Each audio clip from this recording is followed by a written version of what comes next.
Let us now calculate the perimeter of a rectangle.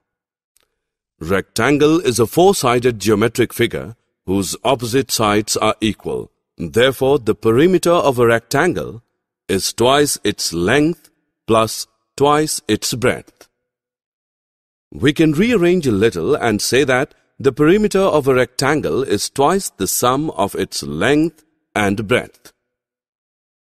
We wish to plant flowers on all sides of a rectangular patch of land whose length is 800 meters and breadth is 500 meters. Calculate the total distance to be covered by flowers. The distance to be covered by flowers will be equal to the perimeter of the rectangular patch.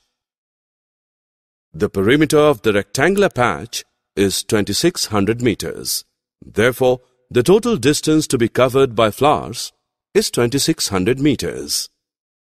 For more such videos on all subjects, practice questions and a lot more, download iPrep and learn unlimited.